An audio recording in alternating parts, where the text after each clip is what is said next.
We are live now, doctor.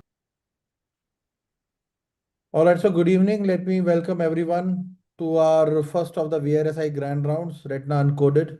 And we have with us a distinguished faculty, Dr. J. Chablani, somebody who all of us identify with the word choroid, a prolific researcher, great scientist, has done a lot of pioneering work on CSR and choroid, probably one of the best persons to speak on the intricacies and integrities of CSR, along with some very distinguished panel of discussants and case presenters. And I have with us Dr. Unni Nair, who will be moderating this session and taking care of the entire scientific discussion. And without further ado, we also have our Vice Council, which consists of Dr. Dinesh Talwar, Dr. Dhananjay Shukla, and Dr. Umesh Behra. So a very nice panel of discussants and some very interesting talks which lie ahead. And without further ado, may I please ask Dr. J. Chavlani to please start his talk on understanding multimodal imaging in CSR. Thanks for joining us, Jay. It's early morning for you, but thanks for joining us right now. Thanks, Madhu. Thanks, everyone, for giving me the chance to speak. Are you guys able to see my slides? Yes. Perfect. Okay, so I will be talking about multimodal imaging in CSCR. Just before I start, I would say that, if any of the attendees have any questions, feel free to put it on the chat so, we can answer and discuss those questions as well.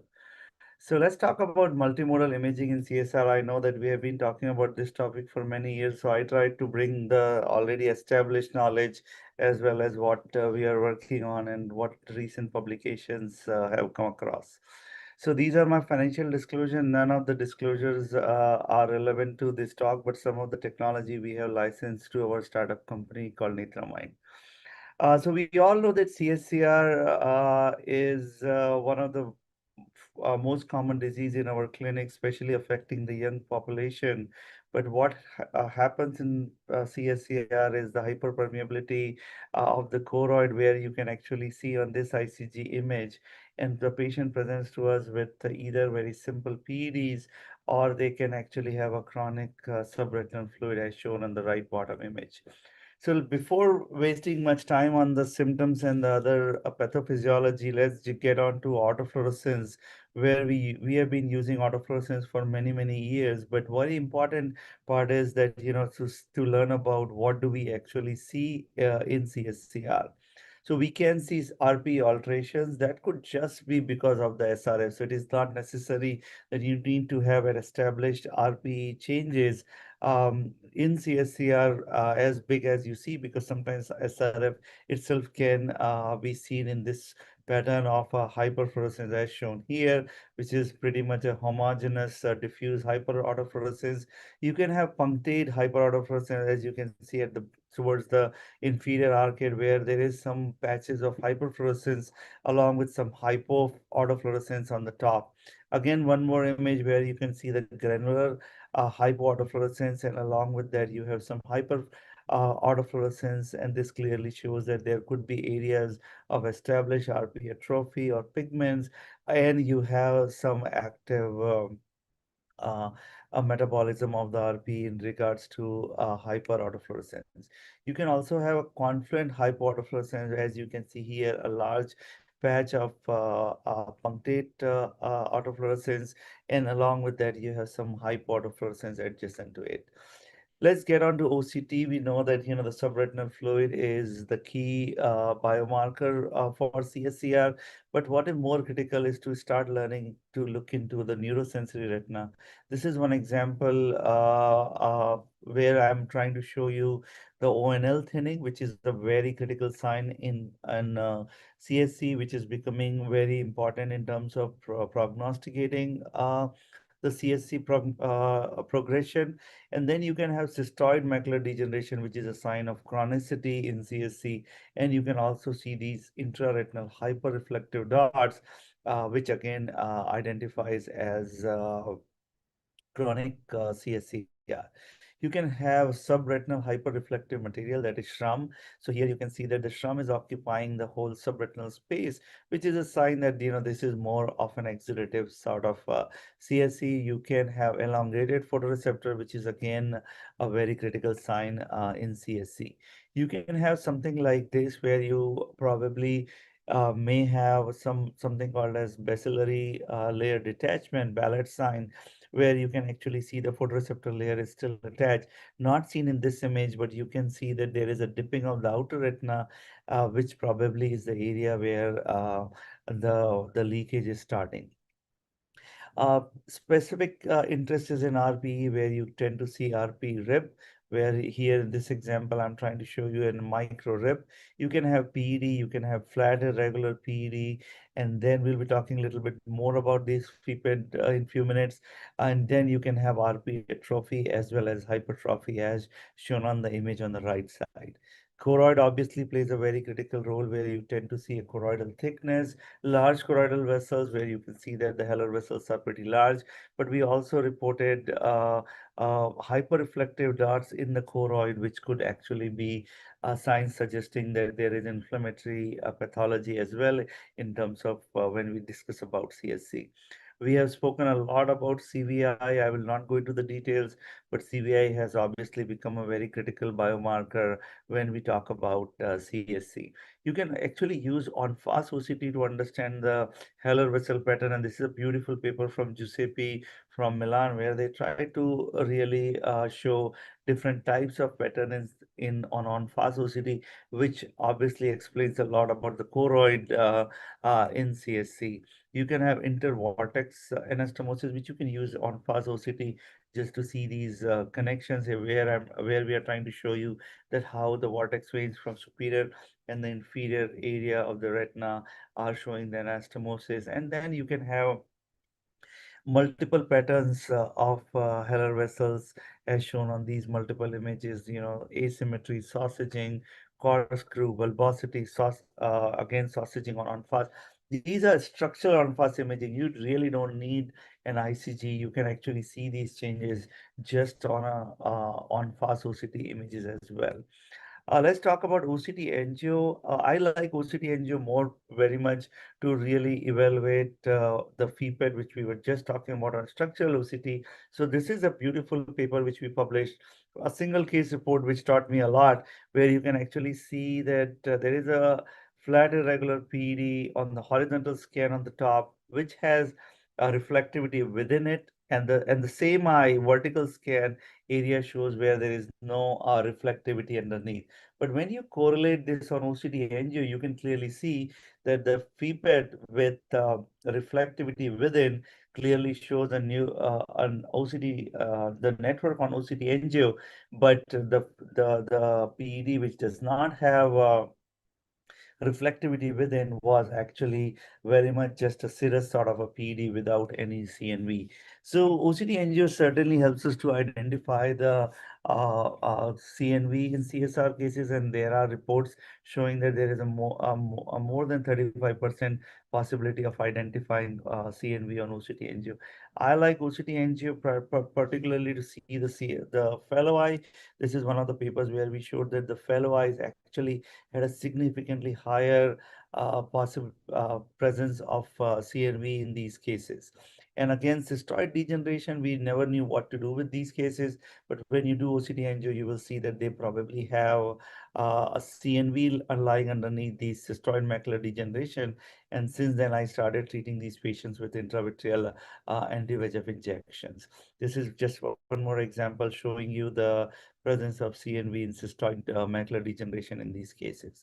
Let's talk about ICG. I won't waste much time, but this is a very critical sign that is called MPHP, reported first from Francine Bayer groups, where they showed that this is a very well distinct sign of hyperfluorescence, which comes on ICG in the mid periphery somewhere around 7 to 10 minutes, which does not expand, but it disappears very late in the angiogram. So I think this is something which we should tend to identify when we are not sure whether this case truly is CSC or not. And one of my research fellow from Italy, she's interested in quantifying in these MPHP lesions, and we are showing very nicely in terms of measuring these MPHP signs that after the PDT, this this feature actually started regressing, and we are now noticing that when it starts regressing, these are the cases which actually has lesser recurrence in the future as well.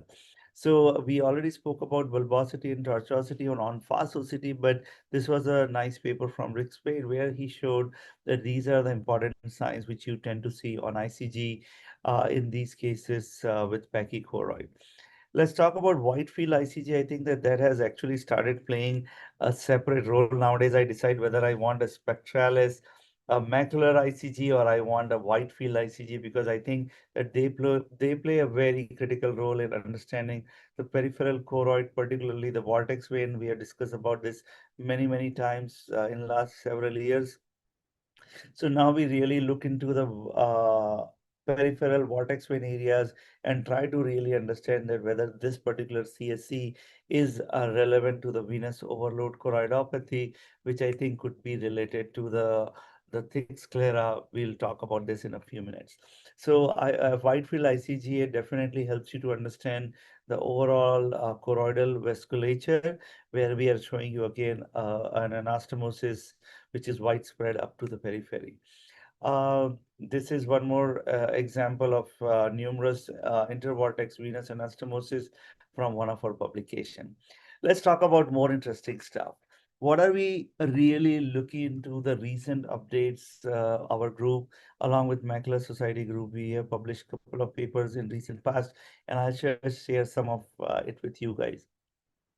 One of my star fellow, then faculty from LV Prasad, we worked together on something called as inner choroidal fibrosis, which we are calling it as ICF. This is a very interesting sign. Niroj was the one who actually brought this forward, and then we started looking into multiple cases where we showed that there could be a heterogeneous hyperreflective lesion just below the RPE, or I should say in the inner choroid, which clearly distincts itself from the settler and the Heller layer. And this we are seeing more in the chronic cases. These were the FAICG findings which we published, where we can see that these hypo and hyperautofluorescence, very chronic cases, complex cases, where you can actually see that multimodal imaging helps you to understand this lesion very clearly, and where you can see that the hypofluorescence of these lesions. And we published this in HAO last year, 2 years ago, and which clearly has set the bar for moving forward. And now we have submitted one more paper where we are trying to see that how ICF could be of different types and how ICF can prognosticate these cases. Recently, one of my fellow Nasik, who was very interested in understanding more into the atypical signs of CSCR, and then we came up with this colic sign, where we are trying to see that you will see this hyper reflectivity just at the top of the RPE, which will have an on fast IR image, as you can see here, will have hyper reflectivity. And we realized that the Scolex sign actually achieved complete flattening of PED and a higher rate of complete SRF resolution compared to the cases which did not have this particular sign. And we published recently this paper in journal Retina. And we also know, we wanted to bring this out very clearly that Scolex sign can be considered as an ancillary imaging feature rather than actually the marker for guiding prognosis, because as we know that CSC is a very complex disease. We still don't know what prognosticates, and that's why I think multiple factors and multimodal imaging is key. This is another interesting paper. We worked together with Nasik, where we reported a new entity called pachychoroid macular atrophy. And I think that really is very, very critical today's day, because now we have this anti-complement therapies for cases with GA. So I just wanted to bring this out very clearly that there are some GA cases which are not age-related, AMD-related GA. That's why we separated these cases and call them as pachychoroid macular atrophy. And I just wanted to bring this up very clearly that these are the very typical cases which happens in chronic pachychoroid diseases, which where you had IRF, which leads to the formation of pachychoroid macular atrophy. And we just want to make sure to let everybody know that these are the cases which do not require anti-complement therapy, because they progress very, very slow compared to their conventional GA, which is again we compared in this interesting paper which we published in Ophthalmology Retina a few years ago. This is another interesting approach, embossing. I was very interested in understanding that, how embossing can actually help us. I'm sure that many of us have seen this imaging, particularly on iPhone. Sometimes you see, and my fellow Elham was interested in looking into this. So embossing is actually a approach to image processing, which replaces the pixels with shadows, which pretty much, improves the identification of the drusen, improve the identification of the RPE. And then we published this paper where we tried to show that how embossing can actually be useful to delineate the RPE alterations much more clearly, because as many of you are aware that my approach, my thought is that, we should be able to quantify the RPE changes, which actually helps us to classify CSR in a better way. So I think this is one step closer towards going into non invasive approach of measuring the RP alteration. Scleral thickening is widely being published from Japan, where they are trying to do anterior segment OCT, and they have shown very clearly that there is an increase in anterior scleral thickness, which you see on OCT. And I think that this probably will become one of the features we will be incorporating in managing CSR cases, though we are still struggling to do the posterior scleral thickness measurements in a very objective manner. I think that many of you have heard some of our work from the lab, but I just wanted to bring up that these things have really moved forward in terms of choroidal contour mapping. This is a new biomarker which we came up a few years ago, where we are trying to look at just the contour of the choroid. We have taken this work forward and tried to understand that, how it looks different in different diseases. And this is one of the papers which we published in recent past, where we tried to compare three diseases: AMD, healthy, and CSE. And I don't need to even tell you, you can see the contour is so different after flattening the images, how AMD is so different from CSE. So certainly it is playing a role, and this is something which we published recently in TVST. Then we took this work forward, and we saw that, how the active CSR cases are different from fellow ICSCR, and we saw that the contour is much more flatter in CSC eyes compared to their fellow eyes, which again proves that somewhere the contour is also playing a role in these cases in regards to pathology and leading to the activity. And again, this we published recently in TVST. What about 3D choroidal analysis? I think that many of you are aware that our team very much focuses on the 3D visualization of the choroidal vessels using swept source OCT, and we took this work forward and we came up with the various biomarkers, volume, vascularity. One of our fellow from Italy was very interested in looking into the CSC cases, and he clearly showed that how CSC cases have a thicker choroidal vessels, which we all suspected, but now we have a very objective way of measuring these vessels, and we are already looking into the changes in these vessels after PDT, after treatment, after resolution, and trying to see that how the choroidal vessels change. And then we are also doing intervessel thickness, and the goal is to actually identify these biomarkers ahead of time in healthy people and try to predict the disease occurrence as well as prognosis. With this, I would just conclude that, 10, 12 minutes are very less to talk about imaging in CSCR, but I tried to summarize a lot. So OCT definitely is a very simple approach in our clinics, which provides us multiple biomarkers. It's just that we have to keep learning deeper and deeper. So the same scan is showing us much more what we knew 10 years ago. And then I would say that, you all have structural on fast OCT on the same system. Learn to use that, which will help you to avoid ICG as an invasive test, but you can learn more about the choroid in a very non-invasive manner. I think that many of the practices nowadays have OCT angio, which definitely helps to CNV detection. And yes, wide field FAICG are useful, but in routine clinical practice, you may not need it. But if you have it, that's really a great team. And talking about choroidal advanced analysis, which will come in coming future to everybody on their platforms. So with this, I would like to acknowledge all the funding agencies which have been helping our research. This is our team, and the heavy lifting is mostly done by these guys. Thank you so much for your attention. Thank you, Jay. As usual, very crisp, informative, and touching what is cutting edge in CSCR. We'll just start with a few, just to start off the discussion, a few very simple clinical points. In anticipating whether a CSR would go into a chronic stage, so what are the tools that you would like to look at in the early and intermediate stage of the disease?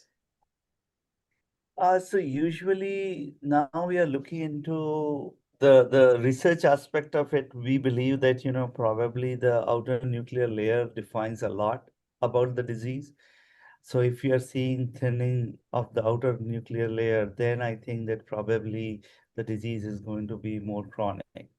We are looking into, obviously, like, looking at single scan is never a great idea. So we are trying to segment all the layers and trying to see which layer can predict. I would also put emphasis on photoreceptor thickness, because that also plays a role that to understand the chronicity. And obviously, if autofluorescence you are doing and then you are seeing the hypo area is coming up, then certainly the disease is going towards the chronicity. And don't forget the fellow eye, because I don't think CSR is an individual eye disease, it's a patient disease. So we need to understand the fellow eye of the patient, which tells us a lot. Could you just explain or highlight how would you differentiate a secondary CNV and a CSR from a PNV? Compared to you mean Practical. identified CNV? Sorry? Yeah. So So getting a, yeah. So that's a very interesting question, and only knows that, that's exactly how you should ask a question. So I actually go from the bottom. So when I see a, a wide, thick choroid vessels, I will see that, how thick is the choroid. And just to explain that, by the time they develop CNV, I don't think that the choroid is massively thick. By the time they develop CNV, it has already reached to, most of the time it has reached to the chronic stage where the inner choroid is already excavated. I should say that, the larger choroidal vessels are occupying the majority of the choroidal area. And then you climb up and you will see that there is a type 1 double layer sign is seen, and that will have probably hyperreflectivity. And yes, there will be some shallow fluid, which nobody wanted to treat. And now you realize that now you have a patient who has a shallow subretinal fluid, 20, 25, 20, 30 vision, with a large choroidal vessels occupying the whole choroid with a type 1 CNV. So that definitely falls in the favor of CNV, PNV, and then you try to do an OCT angio and you will see the network. Did I answer your question to the expectation? Yeah, absolutely, as always. Yeah. Um, I'll just put in one more question. We're hearing a lot of terminologies about choroidal caverns, choroidal rifts, and all those things. Do you think there's any significance to all these choroidal stromal atrophic changes, or are they just coincidental changes indicating chronicity? So, which we have learned in over many, many years, and I'm sure that, many of you are very senior to me. So, you know that, what we ignored 10 years ago, then we realized they were important. So I have stopped ignoring anything. So I think that, we are learning about it. And these terms not only helps us to, means they may not answer all the questions today, but they definitely attract your attention, which may lead to the next discovery. So I would say that, I keep learning, and I think RIC is the best platform to learn the most advanced cases, advanced terminologies. So I would not ignore it, but I still don't think that we are able to relate it with the pathology or, the prognostication using these biomarkers. Can I ask a So, question, Jay? Mahesh here. Yes, please. yeah, Yeah, fine. actually, you were talking about the pachychoroid macular atrophy, then a difference between geographic atrophy. This sort Yeah. of atrophy we see when the PED collapses, even in normal this thing, after many years, when the PED collapses, that area will have an atrophy area. So this pachychoroid macular atrophy, does it happen outside the PED also? Like that Yes, yes. pattern? Definitely. So you are bringing up really a very valid point at which I think the audience in the US definitely need to learn about, because we do a lot of anti-complement therapies.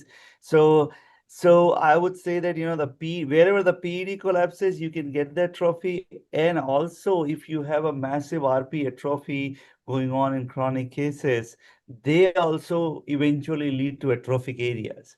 So that is where I think we need to differentiate that, whether, this was due to AMD related or it was due to thick choroid related pathology. That's why. That's why we were very pushy about this paper. Okay. Yeah, if But I how may would you differentiate it add one with point a to that, chronic? Sorry. Go ahead, Oni. Yeah, Dr. George, please.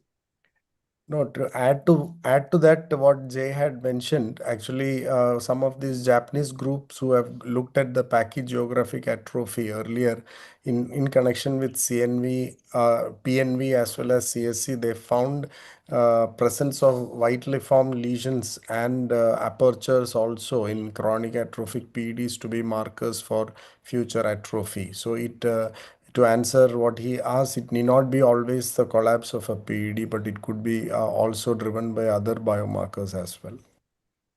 Correct. Just one clarification. This PNV and PCN are same, no? Pachychoroid neovasculopathy. Yeah, That same, term same, just same, for, yeah. same, same. So for general public, they may be a little Yes. yeah. Thank you.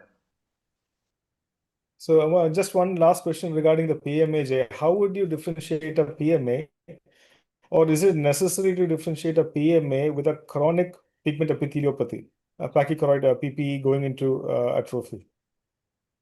I don't think that it is necessary to differentiate, as long as you are not putting it into the bucket of AMD, GA, you are still safe. Because if you have a diffuse RP epitheliitis, which is eventually going to RP atrophy or hypertransmission defects, then I think they may eventually fall into PMA. But at the same time, just we want to make sure that they are not macular degeneration, so don't treat them. Okay. And do we have any other questions or queries or interesting points we made from Dr. Jay's talk? Jay, I saw that PED with a Skolek sign which you had mentioned. To me, it more looked like a PED with a vitiliform deposit on top of it, and I mean, in the natural history proceeding, maybe that is a terminology given to explain that kind of hyperreflective lesions overlying the PED, or how different it is. So vitelliform lesion pretty much will be within the PD space, or are sitting on the RPE. Yeah. Here we believe that this Colec sign has very much happened because of the hyperplasia of the RPE in that area. And I think that obviously could be, and I'm sure that you have seen for many, many years. I think we both have discussed this as well earlier, many years ago, that, sometimes these chronic young patients have this one single PD, and you have just a hyperreflective foci there. You still don't know what to do with this patient. That's why we wanted to bring it out separately as a sign to, bring the attention. But I would not put this as a vitelliform lesion, because vitelliform, I would expect some hyperreflectivity on the base as well and within the PD. Yeah, and recently one paper had come out on pachychoroid vitelliform maculopathy as a precursor for pachychoroid macular atrophy. So sometimes to the question which Dr. Mahesh also, it can be in two forms. One is a setting which he said where the chronicity leading to an atrophy. Sometimes even in the absence of a PED or a chronic CSC, patients proceeds to atrophy. Actually, we have a series of patients who have these lesions. Maybe in Uni's meeting or somewhere we can present the vitelliform lesions proceeding without subretinal fluid ever into atrophy. That we call it pachygeographic atrophy. And actually, we have published a case report in Retina brief reports on presence of bilateral pack. So only thing that we have noticed different to the geographic atrophy in ARMD is these are smaller in area and the progression is almost nil over 2 to 3 years, like unless the thing. So Jay also mentioned, I think already, that these are smaller atrophies and very less progression. But of course differentiating is much easier, I believe, because one is in the setting of a true ARMD, the other is in the setting of a pachychoroid. Okay. So, that was, thank you so much. Do we have any parting words from our Vice Counsel, Dr. Dinesh, Dr. Umesh, and Dr. Dhananjay? Any comments or any?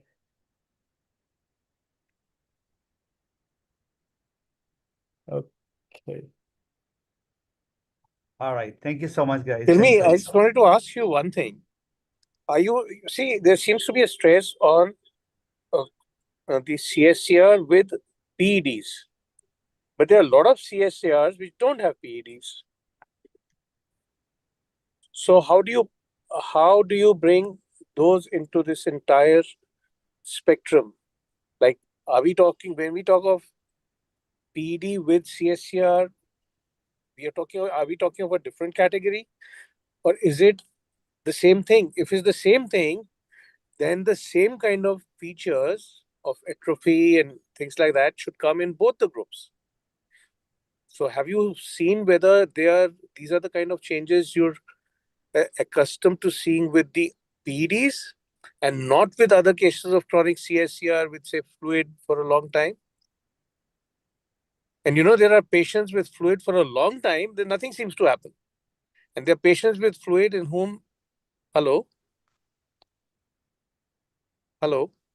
Am I Yes, audible? Dr. Dinesh, please Yes, Yes, continue. sir, you're you're audible. audible. Please go ahead. And then there are Yes, you are. patients Yes. in whom you start seeing underlying changes, so are we dealing with two different kinds of cases, two different types of spectrums?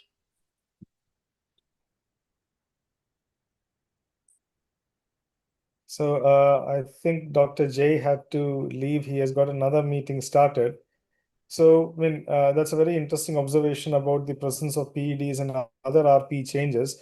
I think George can take that answer. A quick answer from Yeah. Actually, George and sir, already I think cases. Dr. Mahesh also had asked on a similar lines. Actually, it can happen without PEDs, and what we call as diffuse RP epitheliopathy, which all of us see as a part of the complex CSC or chronic CSC. Of course, that can lead into this kind of a picture. What, as you rightly said, DT sir. So I think in both situation we get this. So it is not that I always in PED, I believe.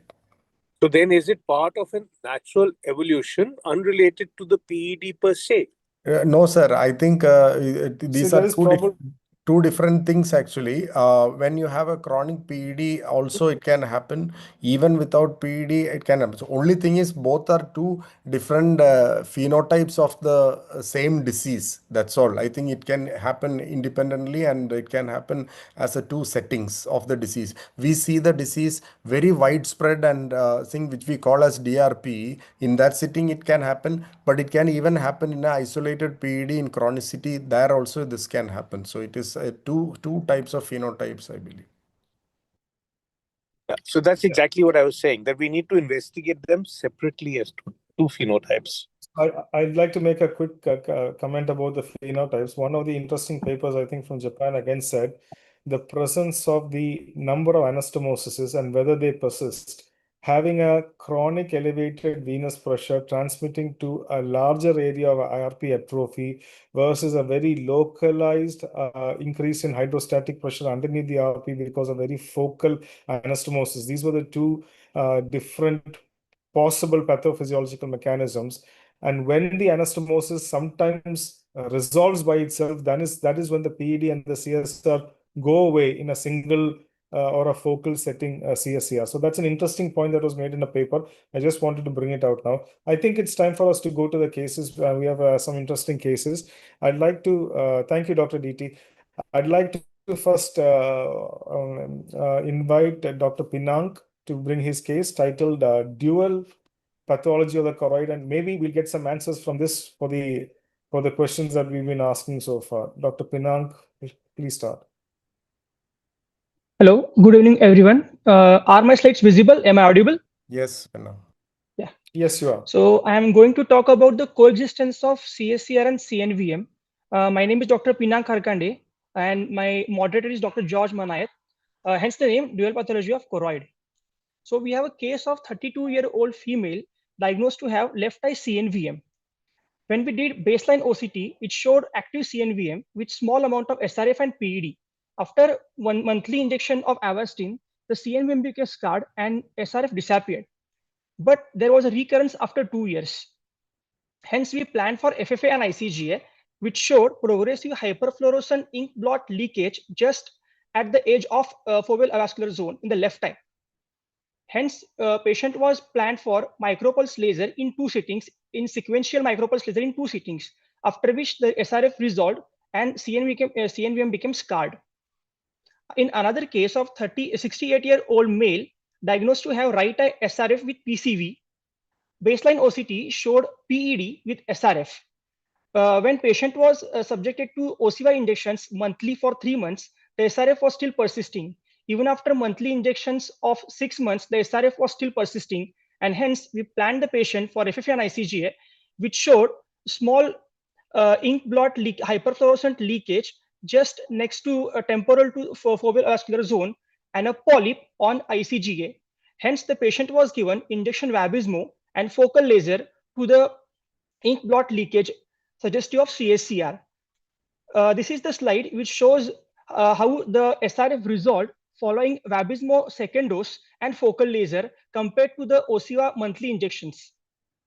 In another case of 56-year-old female diagnosed to have CSCR in the left eye, the baseline OCT showed large subfoveal SRF.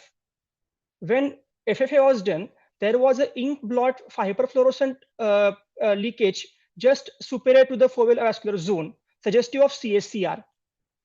The patient was given micropulse laser in sequential settings of 50%, 60%, and 70%, following which it resolved. But minimal SRF was still present. Hence, the FFA was ICG was repeated, which showed a small hyperfluorescent leakage, ink blot leakage in the early phase, changing to a hyperfluorescent stippled hyperfluorescent leakage in the late phases, suggestive of branch network. Even Octa showed vascular network.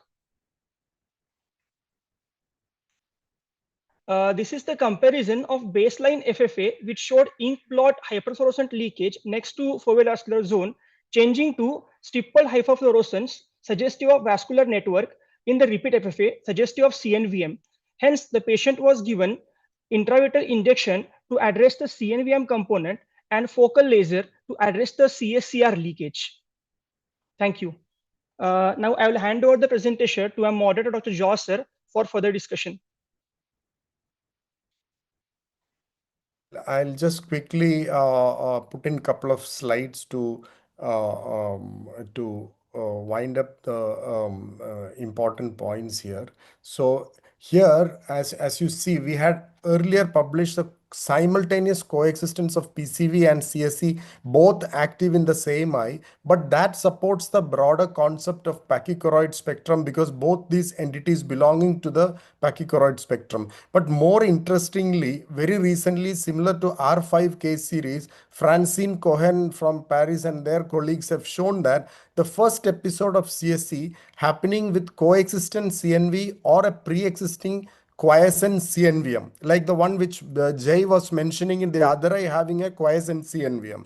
So here they showed beautifully the point leakage on FA and Octa showing the CNVM simultaneously, and the SRF fluctuations are independent of anti-VEGF treatment because this fluid is not driven entirely by the VEGF mediated CNVM activity. So they even proposed that the presence of quiescent or coexistent CNVM may be a trigger for the first episode of CSC. So similarly, the Octa showing network and point leakage on fluorescein. So it is not that the CNVM or FIPET may not be a last or late sequelae of a chronic CSR, but it could directly trigger an acute CSC episode because these abnormal vessels near to the RP can activate a YACTAS pathway and an RP dysfunction resulting in an episode of CSC. So the dual imaging with FA and Octa are important. Though CSC, PNV and PCV are part of pachychoroid spectrum, CNVM secondary to chronic CSR is very well known and we call it FIPED and the Octa showing membrane. But simultaneous active CSC and active CNVM can happen and it's a confusing presentation. Dual imaging with dye-based angio and Octa are both important to pick up this confusing presentation, and both needs to be addressed therapeutically separately. So this is what is the take. So it's open for discussion and from the panelist. Thank you, Dr. Georgeman. That was I know this is going to generate a lot of discussion today. So let me start just by saying the first case I noticed did not have elongated FIPED. The second patient had a FIPED, and the third patient, the origin was a FIPED. So in these three, I would like to put the first question. Differentiating between the ink blot leak and the location of the co-localization of the leak and the presence of a FIPED, does it matter? And two, could it be a polypoidal edge of a network that we are getting as a thanks, Undi. That's a question. See, most of the situations I have seen in other forums also the same discussion whether it's a CSE first or CNVM. So we showed three cases, three scenarios. One is a first only CNVM which beautifully responded to anti-VEGF, and recurrence it came with a CSE leak which was purely treated as CSE, no injections at that time. So it shows the point that CNVM is activating. Second scenario showed is PCV. It's a case of PCV treated with injection but incomplete resolution. Then we had to combine it with micropulse laser because all these cases, the leak, even the Francine Cohen's series, all were either at the edge of the network or adjacent to the lesion, either at the edge or at these CSC. So they believe that this cannot be a diffuse leak of a CNVM, which all of us know. Like we see them as an occult stippled hyperfluorescence. But this point leak is very conspicuous and treated only in the line of CSC and it resolves. So as seen in the first case. So PCV and CSC simultaneous we had actually published before, and that is part of the, but then when you have a CNVM, the third scenario is it started as a CSC and only the laser was done, but after 6 months it showed a Octa network which developed. So it can either happen in either of the concept. I mean, like what you're asking, it can be in both the settings actually, either of the two. Jay, I mean George, can it also be something like a classic component sitting there, and you an occult disease and a classic component sitting there, and that looks like that is what it looks like a leak. We have actually Francine Cohen has 5 eyes and we have 5 eyes, all in different scenario. It is not that the CNV contributes because of the 5, 3 cases were treated only in the lines of CSC with micropulse with good resolution. Because the time didn't allow, we wanted to make it a 3 minutes presentation, but it is noted that it is not the CNVM presenting as a mimicker of diffuse I understand your question, whether diffuse CNVM leakage presenting as an occult CNVM or type 2 membrane, these are sometimes treated only in the lines of CSC. A type 2 network doesn't go away with a micropulse laser. Even with that kind of I do not believe it's a vascularized SREM that, and none of these patients had either a PED or none of them were not type 2 or subretinal neovascularization, at least the OCT and Octavise actually. Could we have some comments from the Vice Counsel, and then we'll have to go to the next case? Yeah, George, it's a very good case series that you said. With the current evidence suggesting that brolucizumab has effect in chronic CSC, would you prefer the molecule in such scenarios where you are divided between the diagnosis of a PNB or a CSC developing primarily from a CNV lesion? Yeah, brolucizumab would be a good option because it has got, definitely it's a good option considering the benefits and the risks.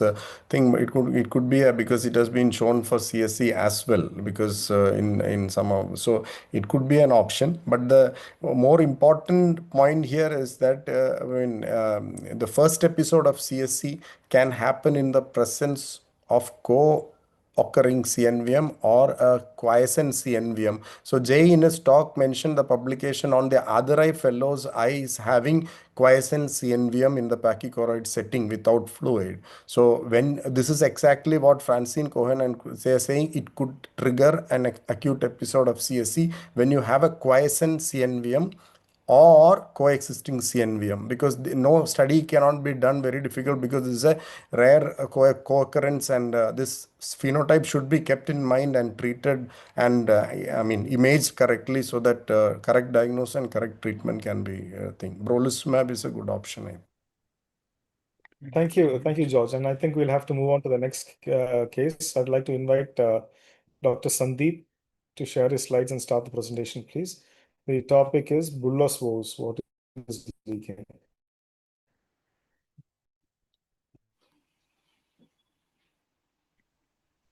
Good evening, everyone. Am I audible? Yes, you're audible. But we can't see your slide yet, Sandeep. I have shared share screen.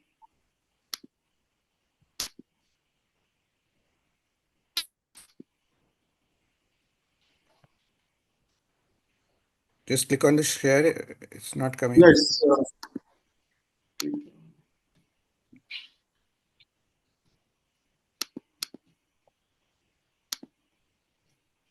you want to rejoin? Yes, Maybe you right. can take the next case and then we can take the next case and he can rejoin. Dr. Shinu can start a presentation and Dr. Sandeep can log out and rejoin. Dr. Shinu, are you ready? Yeah. Is it visible? Are my slides visible? Yeah, it's visible, Shinu. Yeah, you can go ahead. Good evening. Thank you, VRSI, Uni sir and Manoj sir, for giving me this opportunity to present here. So this is a case of a 61-year-old male a non-diabetic who presented with blurring of vision both eyes since 2 years in the left eye and right eye since 6 months. Right eye, the best corrected visual acuity was 6/9 parts and left eye was half meter counting finger at presentation. Fundus examination of the right eye showed RPE changes, RPE tract and pigmentary changes in both eyes. Left eye changes were more. Autofluorescence showed areas of mixed hyper and hypoautofluorescence with RPE tract in the right eye, and in the left eye there was hypo and hyperautofluorescence with a central area of hypoautofluorescence corresponding to RPE atrophy. This was the OCT of the right eye showing central flat irregular PED, serous PEDs, nasal intraretinal fluid with hyperreflective choroidal foci. There was no vitreous separation, and left eye showing cystoid macular edema, shallow PEDs and gross ellipsoid zone loss. If you see closer, there was posterior choroidal locculated fluid in the right eye with pachychoroid and choroidal rift. We went ahead and did an angiography. Fluorescent angiography showed window defect due to RP atrophy along with RP tract in the right eye and irregular stipple hyperfluorescence in the left eye. Both eyes showed dilated choroidal vessels on ICGA and a diagnosis of chronic CSR, complex CSR, that is DRP disease with no distinct focal leaks was made. The patient was already on eplerenone at presentation. We continued with the same. And for still on eplerenone 1 year later with no steroid use, the patient had a drop in vision to 618 from 69. FIPED was there, subfoveal SRF increased. We did another ICGA. There was no focal leaks. There were prominent choroidal vessels, hyperpermeability of choroidal vessels, and a focal patch was noted. At this time, we were contemplating whether to do a half-fluence PDT or half-dose PDT. We went ahead and did a half-fluence PDT. Following that, 1 month later, the SRF reduced, vision improved to 6.9. 3 months later, vision dropped again. There was SRF and FIPED. We did another half-fluence PDT. And following 6 months after second PDT, there was a recurrence of SRF. We did another PDT and there was reasonable drop in the improvement in SRF and vision also improved. But in the next visit, there was again vision loss. There was increase in SRF. This time ICGA was done. Though PDT was suggested, the patient was not willing. So was advised Eylea injection. He received 2 injections at 2 months interval. Following that, there was good resolution of SRF. It was stable for around 9 months. Then there was again increase in SRF, not only subfoveally, but elsewhere also. There was DLS, PEDs increased, vision dropped to 618. Opta showed a suspicious vascular network and we did another Eylea injection. There was also RP aperture. 2 months later, after the Eylea injection, there was reduced fluid. He received 1 more injection in the right eye. At this time, the patient requested if anything can be given for the left eye. So we planned on doing Eylea injection of the left eye also. And 2 months later, after the bilateral injection, to our surprise, left eye, the cystoid macular edema had reduced. There was marginal improvement in vision to 2-meter counting finger. But right eye, there was still persistent SRF. Right eye, again, another dose of Eylea was given.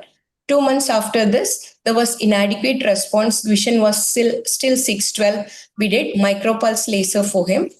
There was no network even at this, no network in the Opta at this time. 1 month later, 2 months later, the SRF reduced, vision improved to 6.9 parts. Right eye remained stable for a longer period and left eye was still stable. 1 year after micropulse laser, right eye was stable, but left eye's cystoid macular edema was back and vision had dropped again to 1-meter counting finger. And 1.5 years later, the patient presented with recurrence of SRF, vision again dropped. At this time, since Peginax was a better drying agent, we injected with Peginax. At this time also, Opta didn't show any network, but there were hypoperfusion areas. 6 months after Peginax, there was minimal central IRF, there was VMT, there was central photoreceptors were preserved, left eye still had cystoid macular degeneration. This brings to the conclusion of my case.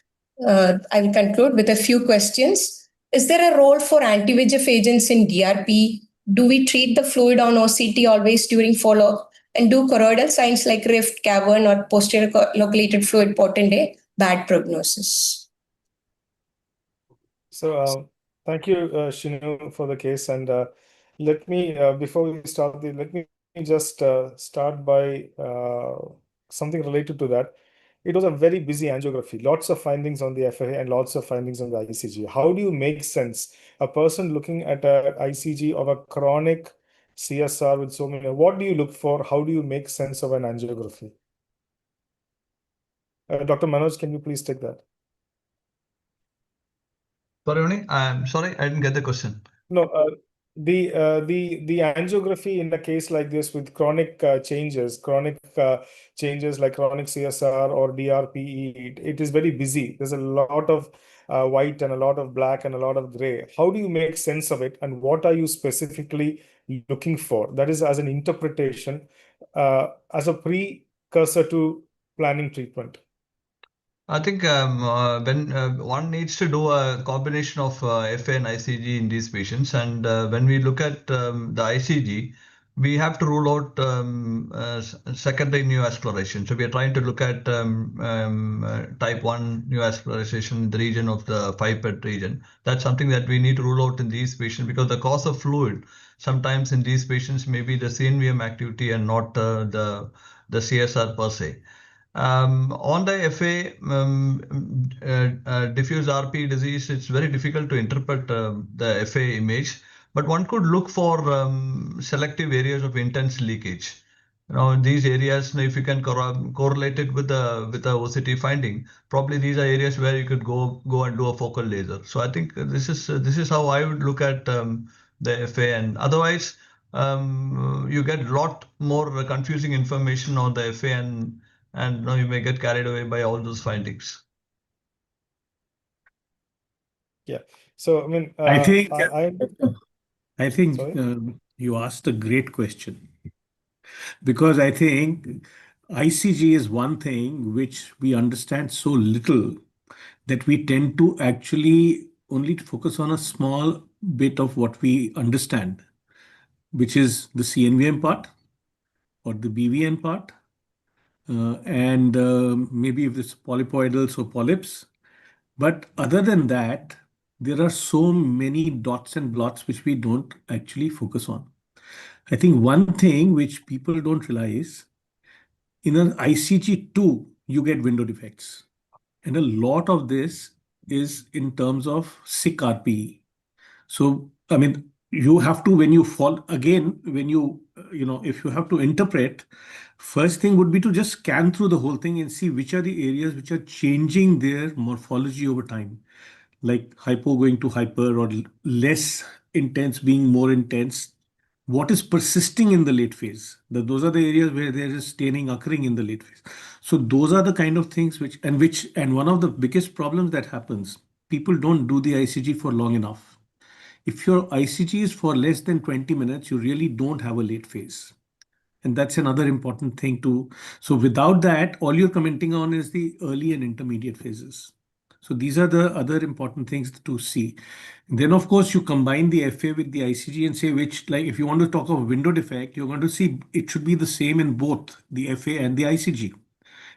And the best way to do is doing them together. You can actually put a pointer on one, you know exactly that the other point also has the same thing.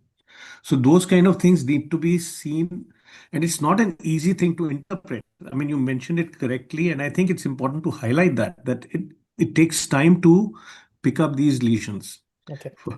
So I think one needs to do multimodal imaging in these situations. Whenever you see a hyper or a hypo of interest, you need to look at the ICG. Like if you see it on an FA, try to correlate it with the ICG finding, or look at the structural OCT finding.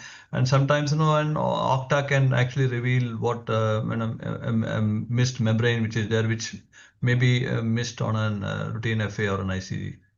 Because ICG also, you see a lot of staining and all that. The network can easily be missed. So you may have to go back to the early phases of ICG to see exactly if you are picking up a network there. So multimodal imaging probably helps in these situations. Thank you, Dr. Manoj. I would like to come back to Dr. Shinu's first discussion question, modified it a bit, and I'd like to ask Dr. Manoj and Dr. George to answer it, and also the panel. The question was, is anti-VEGF useful in the treatment of DRPE? I would like to say the experience of the right eye in that patient was, the question is, has anti-VEGF helped in the prevention of DRPE? And if so, is it by reducing a hidden neovascular process, or is it by reducing the pachychoroid thickness and the pressure on the RPE? So I think Dr. George, please. Yeah. Manoj, go ahead. I'll come I, in. see, I think the first when we gave the injection for the first time, there was a suspicious network. But subsequent OCTs, when there was fluid, we could not identify a network corresponding to that region. So I assumed that no, it was just the drug anti-VEGF working on the choroid as such, which helped in the resolution of the disease. Especially in the last injection following Paginax. Again, at that time, the SS-octa did not pick up a network corresponding to that region. There's no vascular signals there. There's nothing corresponding to those intense angiographic leakage areas. So there is recently a meta-analysis on anti-VEGF in CSR patients, chronic CSR patients without CNVMs, and they did show some benefit. So maybe like there is no denying that PDT is the best option for these eyes, but in the absence of PDT, when the patient cannot afford PDT, I think anti-VEGF may help in certain situations. Is Yeah, what I do agree, Manoj. It is unpredictable. This one thing is, since it's not a purely VEGF-driven disease, it is unpredictable. The injection response is a thing. But as you said, in diffuse RPE, actually this works by, yeah, of course, if there is a CNVM, I also believe that in your case, the right eye CNVM was more of an artifact probably, but it works by reducing the choroidal vascular hyperpermeability, which is the basic pathology of chronic CSR. Because when you have lot of RP disturbance, actually penetration is much better of these drugs, and that is why I think brolucizumab works better, because smaller molecule and dense dosage, and it penetrates and you get. But then even I think Umesh would like to comment on that, because these injections have to be repeated, because the effect of the hyperpermeability goes, we are not altering the choroidal basic pathology, like how Jay showed that PDT results in the reduction of the choroidal vasculature, remodeling of the choroid. That is not happening, I believe, but it works. As you said, it works in certain situation. But in my experience, even that those kind of the left eye, the cystoid kind of edema, even Dex implant also has worked. So basically, again, I believe that it is a reduction of the choroidal vascular hyperpermeability that is being altered because of the tighter vessels and less leakage, and the effect is seen. So this is what my take on this. We also have done and seen response in DRP. In fact, my other question that I wanted to ask the panel is, now micropulse is also an option for these eyes. Now, is it safe to do a micropulse in these eyes? Because we have very bad RP. That this laser has to act at the level of the retinal pigment epithelium, unlike PDT, which can work at the choroidal level. Very true. Very Micropulse true. is will we not be doing more harm by by painting this Repeated area? in the setting of a DRP, we will not, because there is no. See, basically, that's best for point leakages, subfoveal junction, all that can be treated and even repeatedly. But when you are treating a larger area like that, and then you are blindly treating, I do not think it's a good idea repeating in this setting where RP is already compromised. But don't you think PDT causes more damage with CRP than micropulse? Yeah, but then it's a disease modifying only once. I mean, most of the Yeah, times yeah. once, and actually even half dose or half fluence. We even in such a, even we have Oh, combined half dose plus half fluence also. So you can make it the best, but then it's only one, and it really modifies the disease. But if you look into so the literature, no, the literature supports the fact that there's a trial called the PLACE trial where they did compare low fluence PDT with micropulse, and they definitely did show definitely, that definitely. PDT was better. Yeah. Yes. George, you talked about steroids also.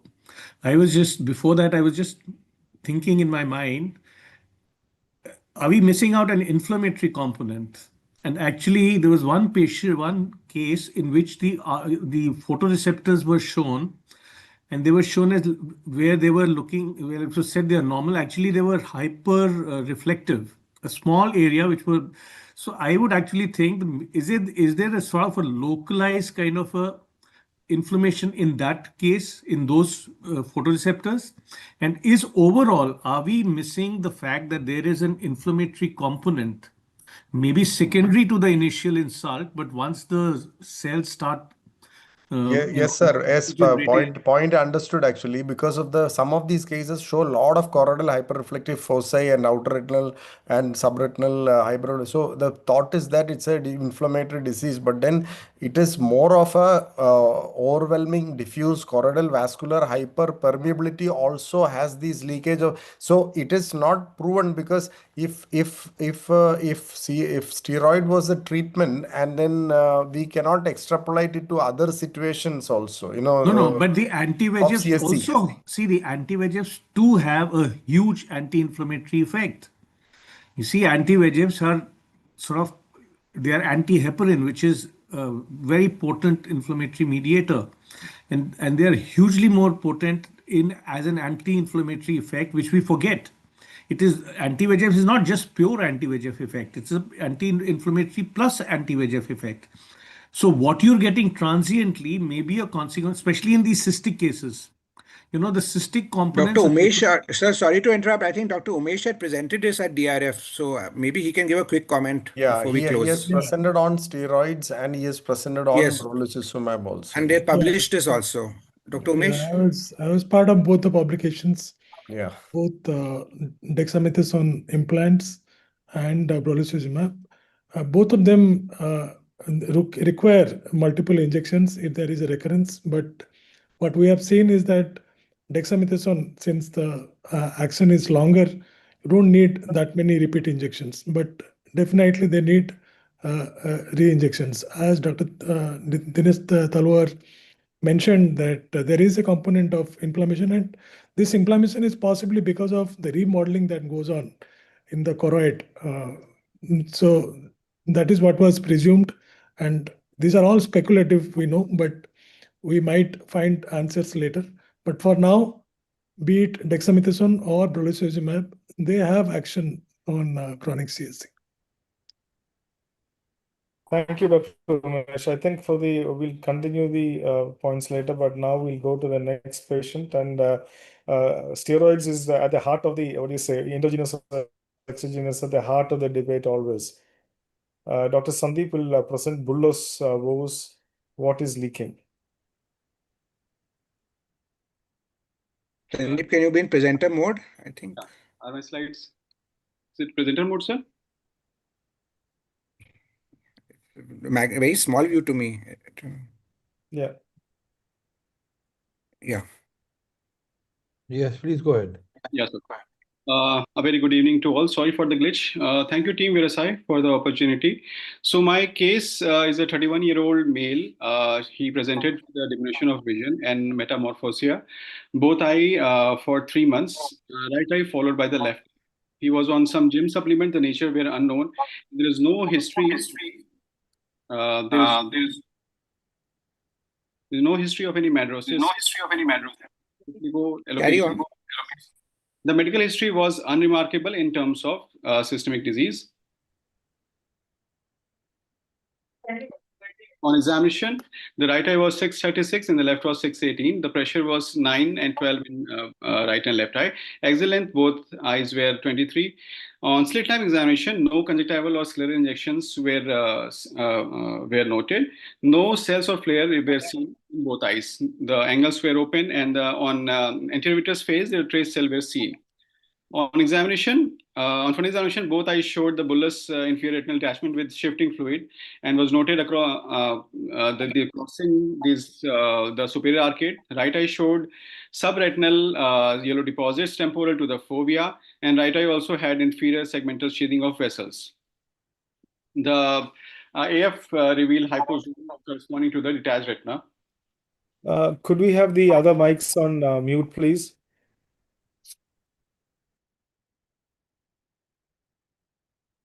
Please continue, Dr. Sandeep. Yes, sir.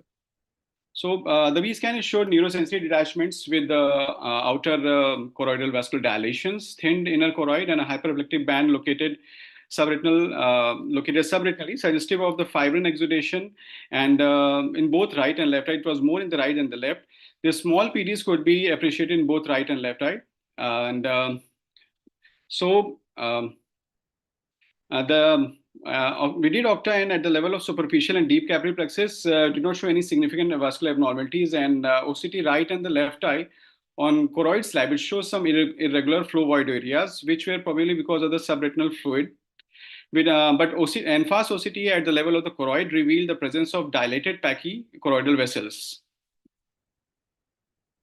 So we did a FFA ICG with early and mid phase of ICG. It showed the presence of choroidal vascular dilations, pachy vessels, choroidal hyperpermeability. The late FFA frames revealed focal hyperfluorescence leak spot over the fibrin area. No disc leakage was noted in the right eye and the left eye both. The left eye reveals similar choroidal vessel dilation, hyperpermeability, and multiple focal leak areas around the arcade. So the diagnosis of a bilateral multifocal bullous CSR was framed, and the plan was to give anti-VEGF followed by focal laser after 2 weeks. The focal laser was given to the hyperfluorescent spots in the left and the right eye. After 4 weeks of the injection and focal laser in right eye, the vision has improved to 618. The subretinal fibrinal exudate has resolved, and the NSD had decreased also. The vision had improved to 618 from 636. Similarly, in the left eye also, the NSD had resolved, and the fibrin component has also resolved, and the vision has markedly improved to 6.9. So, bullous central serous retinopathy is a rare and typical form of CSR. Bilateral involvement is more frequent in bullous CSR compared to the chronic CSR, and if untreated longer than a year, can lead to development of subretinal proliferation, RP degeneration, and atrophy. The main DDs are VKH, uveal effusion syndrome, posterior scleritis, multifocal choroiditis, choroidal tumor. And I would request Dr. Drayashov to walk us through how to approach these cases and the key take-home message from these cases. Thank you. You can stop sharing, Sandeep. Yeah, thank you, Sandeep. I'll just share a few slides now. So is it visible? Yes, there is. Okay, so basically, I would like to just draw your point that if you just saw the color photo of the posterior pole in this patient, it was looking very much like something like choroiditis. And in fact, one of the fellows who saw it saw this dot where you can see this blue arrow and thought there was a CNVM here. So I think that's something which you have to be very careful that in isolation, a posterior pole doesn't give you much. Of course, the wide field imaging, of course, gives a beautiful picture, and you can see the red arrows are where we are seeing the extent of the bullous fluid, which Sandeep also outlined with those dots. And the blue arrows down are showing the sheathing because of the fluid in this eye. Autofluorescence also, like I think already Jay has covered, so we no need to go into details, but the mixed pattern, and you can see some tracks also. And the upper black area is where the normal retina is, but the rest of the retina is detached, as you can see in this Optos picture. So just a few pearls, I don't just for postgraduates and all who may be attending this program. CSR, you have a lot of fibrin, you have PDs and RP bulge, but VKH, you will not see these kind of PDs. You will see the RP folds, ILM undulations, Ballard or multilobular SRF. And the subretinal septae is something which you see in VKH, but you won't see it in CSR. Again, the hot disk, the starry sky appearance is what kind of distinguishes VKH.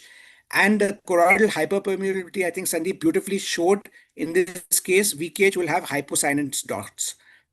And when you see choriocapillaries, sometimes it's deceptive because you think there are voids in both the conditions, but know that in VKH you have true voids, whereas there's only shadowing effect and a signal loss in the CSR from the overlying SRF. And these are the beautiful pachy vessels here below, which kind of clinch the diagnosis.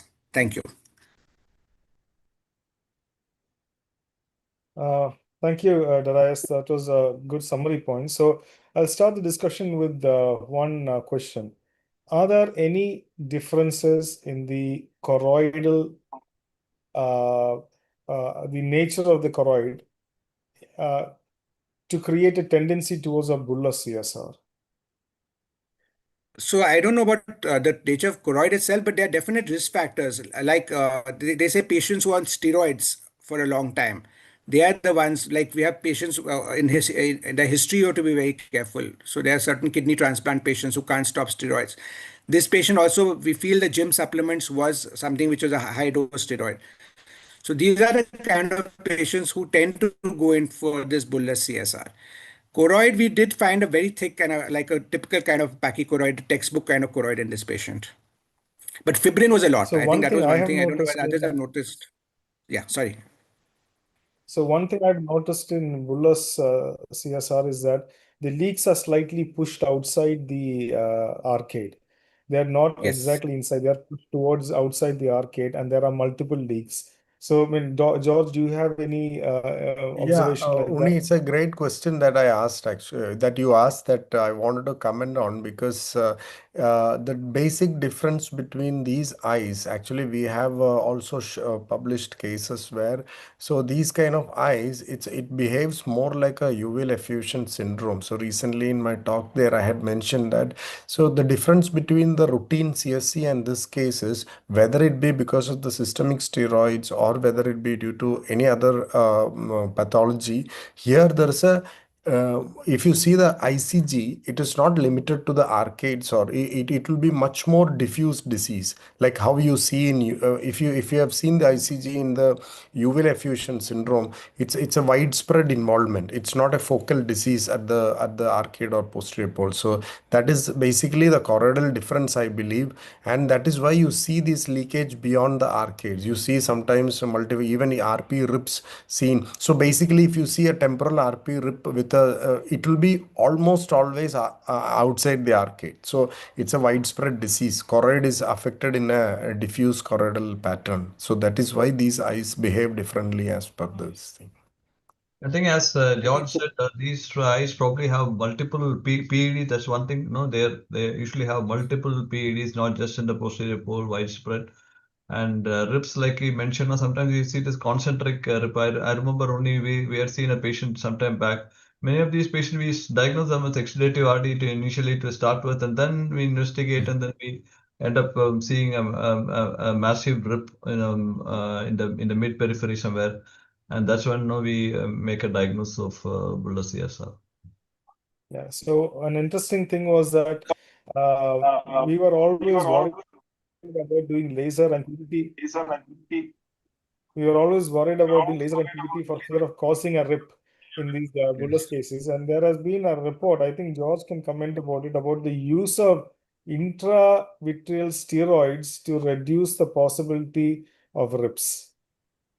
I do not, in this particular situation, I neither have experience with steroids for bullous thing. We should be very cautious because sometimes steroid induced CSC can be like this. So, I mean, I mean, even if I have to inject, yes, in this particular patient, I do agree with Darius because it was especially the right eye, I think, had a very fibrinous, and if you don't treat it aggressively, it will go for a macular scar actually. He is justified in giving a stronger anti-VEGF, as Umesh mentioned, either brolucizumab or another more potent anti-VEGF is justified in this case, even in the absence of a CNVM. Steroids, I actually beg to differ in this situation, but then in the other situation we discussed for the previous case, I would probably.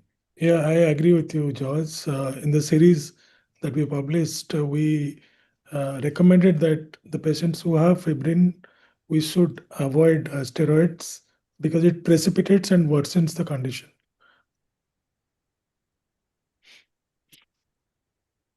Yeah, so I think the main thing is to distinguish between, because the treatment of one is, I mean, is going to be poison for the other disease. So I think that's the VKH or choroidal effusion. We may try steroids, but I think the learning point for students is that you need to distinguish these two with these signs.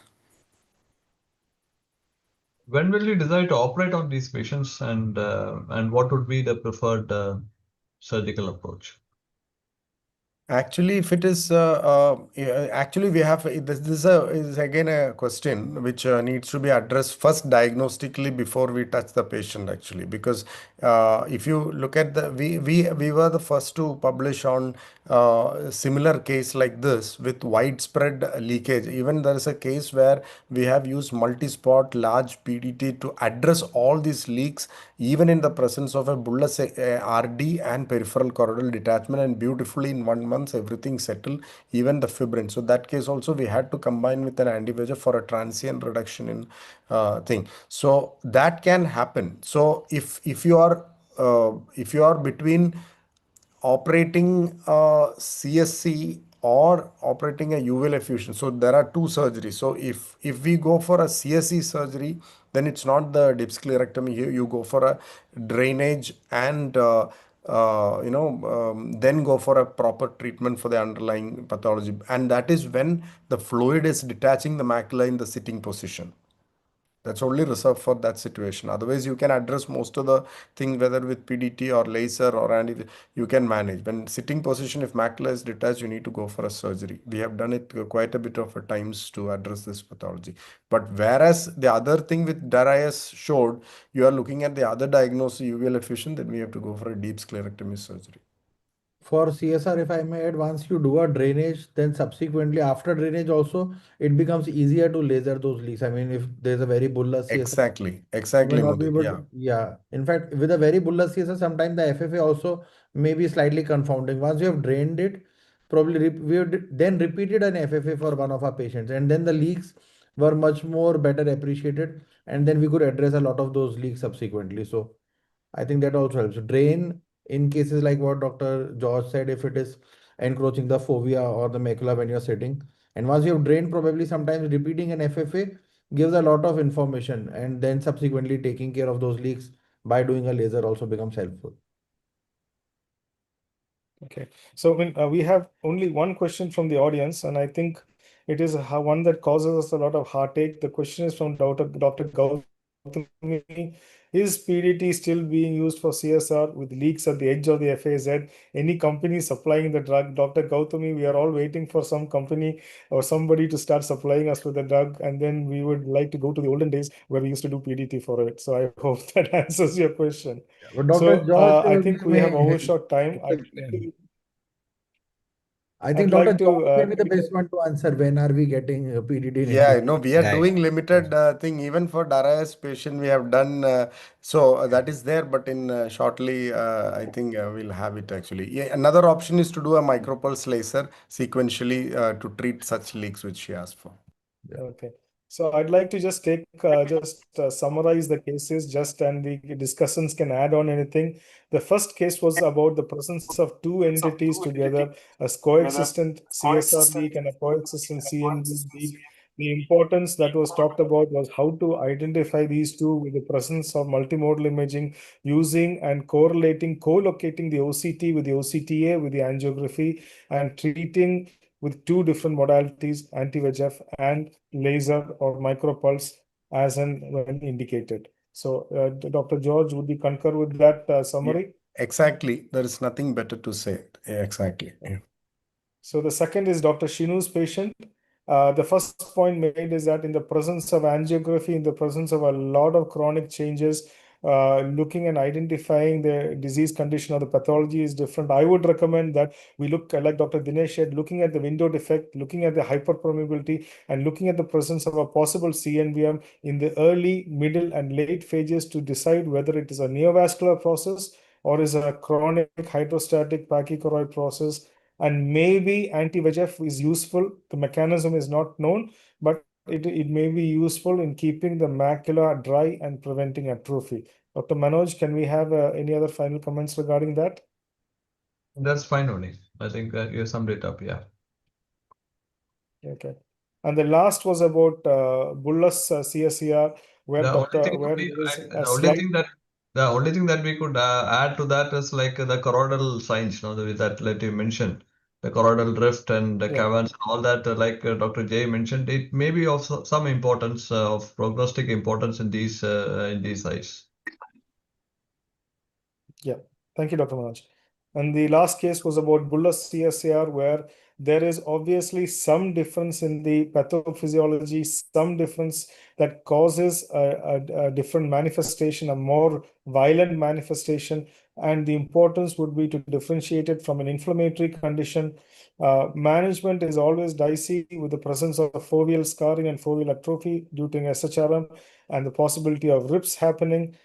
So there is no great definitive management course now, and we are maybe left to a little bit of vagary of the anti-VEGF if indicated at this point of time. Dr. Darius, any final words? No, I think absolutely right. And now with the BRICS trial from LVP group with Dr. Raja Narayan, etc., I think we are more confident to use brolucizumab in CSR overall because of Okay. recent publications from India. Thank you. And can we have some parting suggestions or words of wisdom from our Vice Counsel, and then I think let's not forget that we didn't mention anything about acute CSC. The audience should appreciate that in acute CSC, observation is still the rule. So for first 4 to 6 months, we should wait before jumping into any of the treatments that were discussed.